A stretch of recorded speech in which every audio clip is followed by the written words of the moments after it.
Hey guys, this is part 2 of how to attract love. I totally apologize. I ended it at Sagittarius thinking that I started with Capricorn, but I didn't. I'm so sorry, Capricorn, Aquarius, and Pisces. I love you guys too. I'm totally sorry. All right, with that being said, welcome to the Forgiving Tarot. This is your weekly message for April 21st, 2019 for your Sun, Moon, Rising, and Venus signs. How do you attract love? First, you find out what the blockages are so that you can heal from them, so you can jump over the hurdle. We're going to get some advice and then a message of courage and love from the universe, okay? And we're going to start with Capricorn, onto Aquarius, and finishing off at Pisces. All right, Capricorn, you're first in the part 2 video. Capricorn, your blockage here is keep an open mind. Your soulmate may differ from your usual type and expectations. So Capricorn, it's possible that you have your mind set on how an individual needs to be, on how they can be with you. And that's all fine and dandy and great. But sometimes on the surface, they might not look like that. They might look completely different. You might feel like, I don't know. For others, you might get what you want, but they're really not what you want. But keeping an open mind means that you set out your intention to the universe. And then you're like, you know, what I want is a person who is just very loving, who I'm able to love. They love me. We work well together and whatever. Let's just say this was your intention, okay? You set it out to the universe and now you're open. Give me who you think is best for me, universe. Let's keep in mind though, who the universe thinks is best for us. Sometimes because we're in this earthly realm, we see things through this earthly glasses. We think, oh man, this person is a pain in the neck.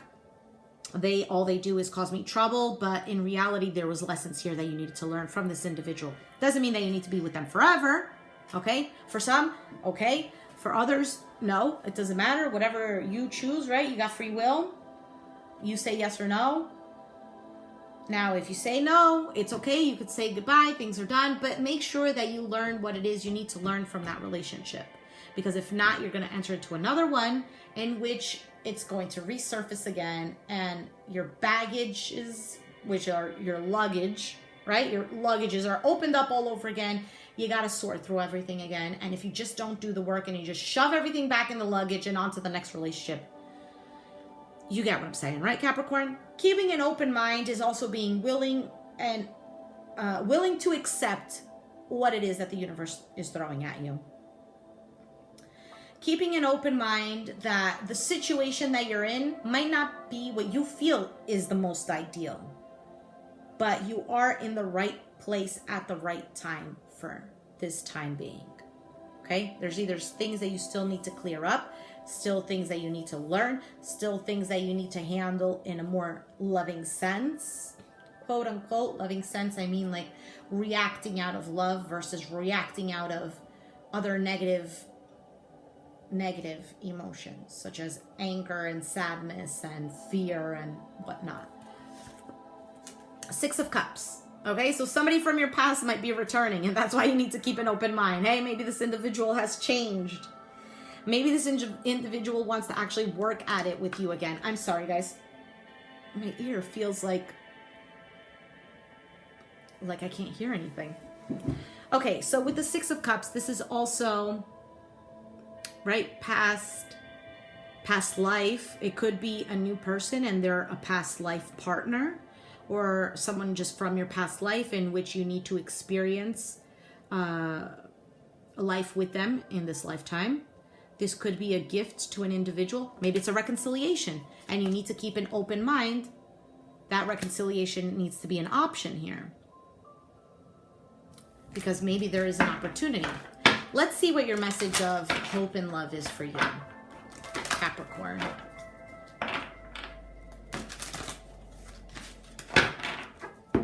All right. And then I'm going to read back. And it says, what would love do? Yep. What would love do? Do you know why it's so easy for us in the unseen to quickly pinpoint your whereabouts? You leave behind footprints of love. Aw. Aw. That's so funny. I said aw and it said, aw, the universe. P.S. The legend of Bigfoot continues. What would love do? That is the question here. What would love do? If this is an individual coming back, what would love do? And ultimately, what is your intuition telling you? What is your higher self telling you? If someone is coming into your life and you feel like it's a little sketchy, take the time to ask, to meditate, to pray, do some earthing, whatever it is, something that will focus you on yourself. Something that's going to focus you on yourself so that you could actually get the answer that it is you're seeking. Is this the right person for me to love? Should I give them another chance? You will get the answer, okay? Maybe not right away, but you will definitely get the answer. All right, Aquarius. Aquarius, Sun, Moon, Rising, and Venus signs on how to attract love. What is the blockage for Aquarius, please? Passion. Allow your heart and soul to sing with joy. Ooh, ooh, ooh. Aquarius, your blockage is passion. Now, it could go either way. So one side of the coin is that there is a lack of passion, or you don't show any kind of emotions to anybody. You don't, maybe you don't flirt with anybody. Maybe you just, whatever, you just show no passion for some.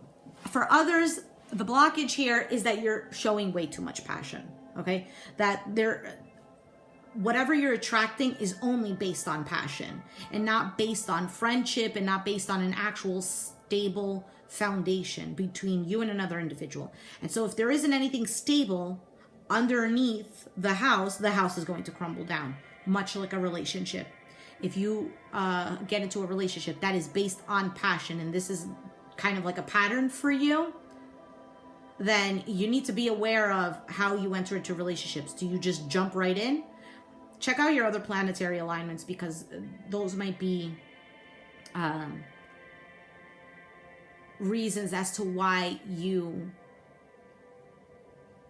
might enter into a relationship based only on passion. I'm sorry, I was like pausing. It's because I was thinking, because normally Aquariuses do pride themselves on forming a friendship first and then love.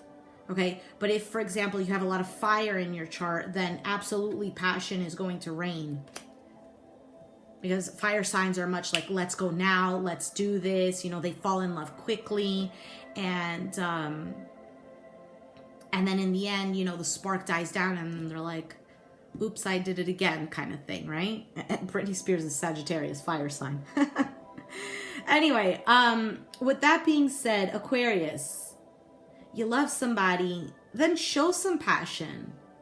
You know, who doesn't like to feel a little bit of a spark, or somebody look at them with this burning love?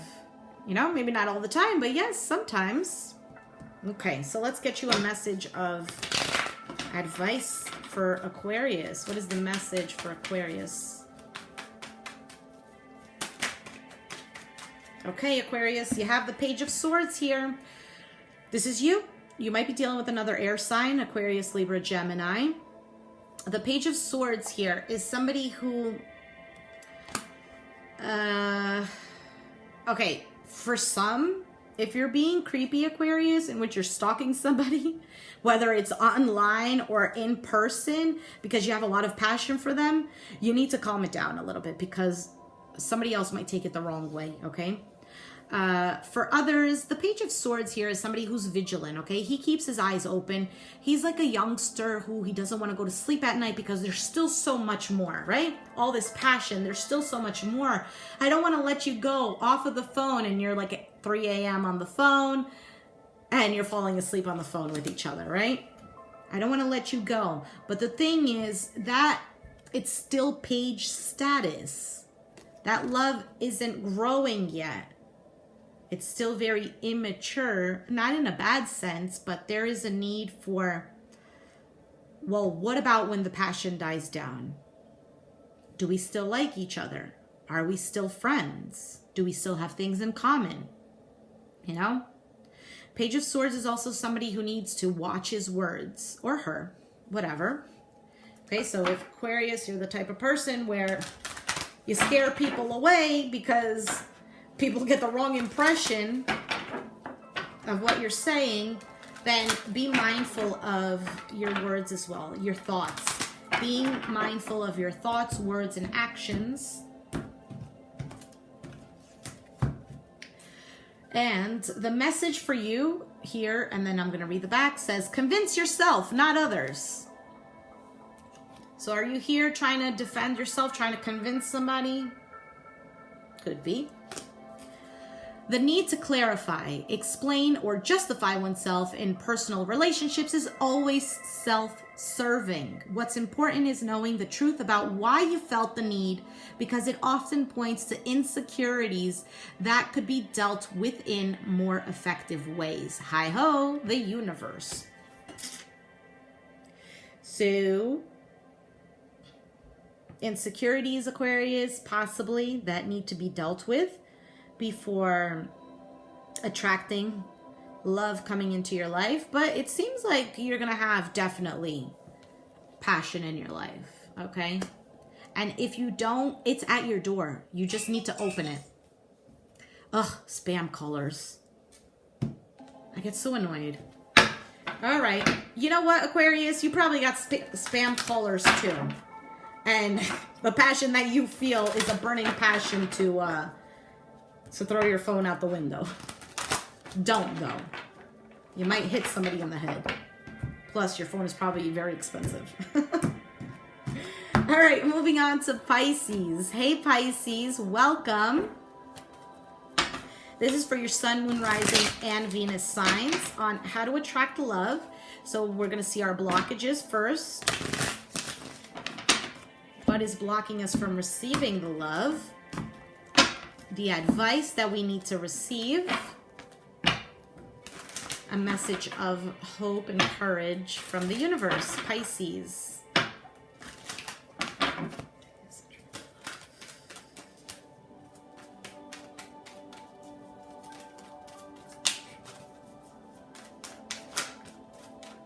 All right, Pisces, you have separation here.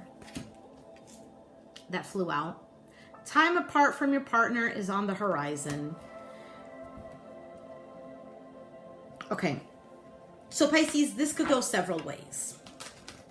It's possible that you are currently separating from your partner, or you just recently did, or you have been. It's possible that you're not separating from an individual. You are currently with someone. Maybe you have separation on your mind. Maybe you don't have separation on your mind. But the point of this card here is that there are insecurities within ourselves that have to do with abandonment issues, separation anxiety, things of this nature, okay? Now, it could be that you felt these traumas as a child and you need to go back, revisit with your adult eyes and see how you can heal from it. Maybe give the benefit of the doubt as to why somebody had instilled this fear in you or why you allowed this to happen, okay? As a child, it's not that you allow it to happen. It's just, of course, you feel helpless, right? And it just sort of happens, and then you accept it as it is. If you have anxiety, separation anxiety, or abandonment issues, you know, absolutely work baby steps, revisiting the situation. Why do I feel like this? Why did it hurt me so much? And it could just be the simple answer that, you know what, it hurt me so much because it was my parent. And you know what? Parents are, sorry, I'm just getting teary-eyed. Because it is an emotional topic, you know? And I feel like for anybody, for everybody. Maybe because your parents, you know, they were trying to do the best that they could with the resources that they had, with the knowledge that they had. Nobody teaches you how to be a parent, right? Maybe it wasn't even that your parent abandoned you. Maybe they were trying to live the life that they wanted to live, and it was just unfortunate that your innocent self was involved in it, you know? You could have had a parent who, maybe you come from divorced parents, right? And one parent didn't actually leave you. They wanted you to be with them. but it was almost like, do I live unhappy where I'm at with the current partner that I have? And kind of like transmit this to my child, or leave and try to be happy and transmit that to my child. And maybe your parent thought that they were doing the best by leaving, and being that they didn't see a danger with the other parent, you stayed with that parent. You know, look at it in your own perspective. Put yourself in whoever you feel abandoned from, separated from. Put yourself in their shoes. You might tell me that, oh, that's hard, that's difficult, they had no reason, they were in the wrong. I know, I understand how you feel. But sometimes we need to put our ego to the side. We need to put our hurts, our pains to the side, so that we're able to give forgiveness a little bit of a chance. Even if it's a little bit of opening up the window, and forgiveness can enter right into the space that you give it. Okay? And your tarot card of advice is the Nine of Cups. And you see how she feels good within herself. Freedom, a wish fulfilled. She feels calm, relaxed. That's you entering into the space. Maybe, you know what, you separated from a person and now you feel like, damn, I feel free. I feel good. Finally, I've left this. Could be. For some, the need, if you're not feeling good about the separation, or you're not in a separation mode, this is about you separating from the world and finding the balance within you, the harmony within you, feeling good within yourself. Because the Nine of Cups is not a wish fulfilled with another person. Okay, that's more of like the Ten of Cups, because she's alone. So feeling good within you, and your message of courage and hope from the universe is sometimes the good is hidden. And I'm going to read the back. And it says, find the good in what they say or ask. It's always there, even if they didn't mean for it to be there. Sherlocky, yours, the universe. P.S. Clues for what you want are hidden all around you. Find the good in this individual. If you're separating from another person, find the good within them. There's a reason as to why you fell in love with them in the first place.